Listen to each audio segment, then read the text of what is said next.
My name is Nicholas Cowie. I'm an attorney that represents condominium associations and homeowners associations in resolving their construction defect disputes with developers.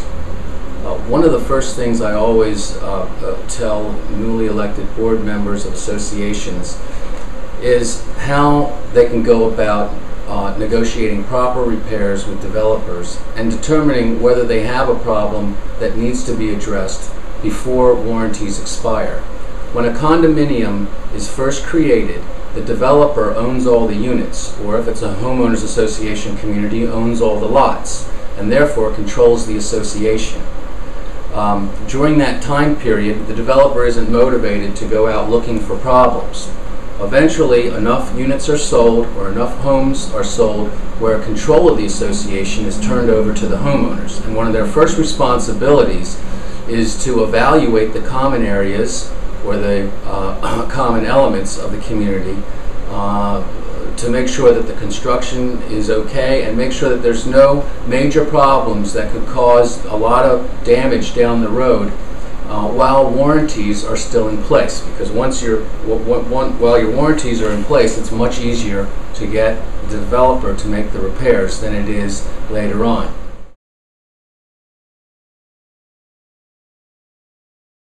In a condominium association, there are 4 warranties that apply that can either be asserted by the condominium association or the homeowners.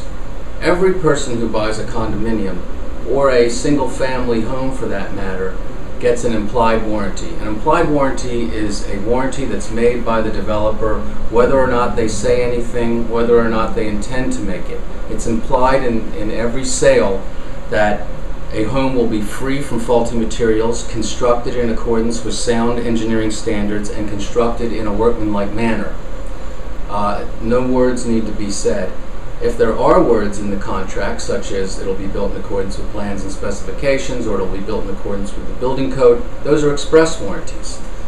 Everybody gets those in a new home. If you live in a condominium, you also, as a unit owner, get an additional warranty which also says that certain parts of your unit will be constructed in a proper manner and that the developer will repair any defects. And if you live in a condominium, the condominium association also has its own special implied warranty that says that certain portions of the common areas and common elements will be constructed according to sound engineering standards applicable at the time the condominium was built, and that the developer will correct any deficiencies. Now, each of these warranties has its own warranty period, but what most homeowners don't understand is that in construction defects that I deal with, the defective condition is there when you buy the home. A lot of people analogize to a stereo, whether you buy a brand new stereo and it has a 1-year warranty, and then you take it back to the store 1 year and a day after you bought it, and the store says, oh, if you brought it back the day before, it would have been covered, but now it's 1 year and a day, I'm sorry, we can't help you. Well, that's not the way these warranties work. These warranties say, when you buy this home, it will be in this condition. Now, if there are the defects that most homeowners deal with, like perhaps lack of flashing that's causing water to come in, that's already there, the lack of flashing. It's just hidden behind the walls and it hasn't manifested itself.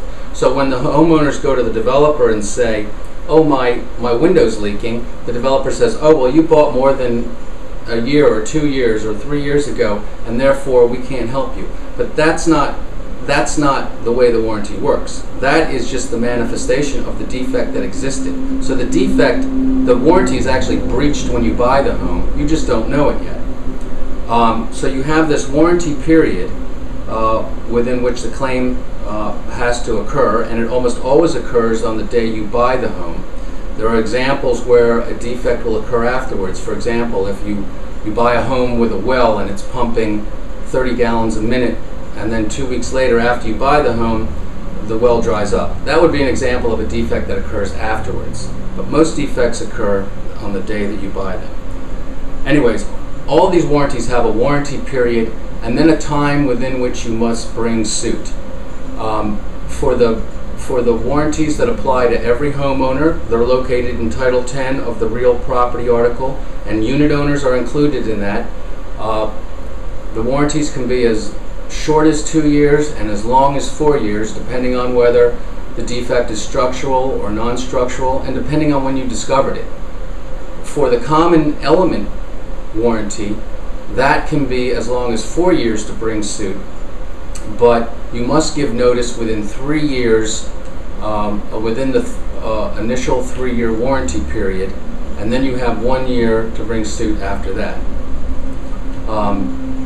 Recently, the warranties effective October 2010, warranties for condominium associations and homeowners associations have been extended in situations where developers retain control of the condominium or the homeowners association. What was happening is that the developers were controlling the associations during the warranty period, so that when the homeowners took over, the warranty period had already expired or was about to expire. And under these warranties, you must give notice. And if you don't give notice, you don't have a warranty. And since developers don't give notice to themselves of construction defects, homeowners were taking over control with their warranties already expired. So the legislature enacted a legislation that will extend the warranties for a period of 2 years following following the date that the developers turn over control to the homeowners association, so as to ensure that warranties will never expire during the time period that the developer controls the association. Most condominium associations, and it's a rather common and prudent practice today, obtain what's called a transition study, or a deficiency study, or an evaluation of their community, but most people call it a transition study, which an architect or an engineering firm comes out and evaluates the condominium and looks for problems that may exist at the condominium, so they can be brought to the attention of the developer before warranties expire. A lot of times homeowners ask me, well, why do we need to get a transition study? Nothing's wrong with my home. Well, the reason is latent defects.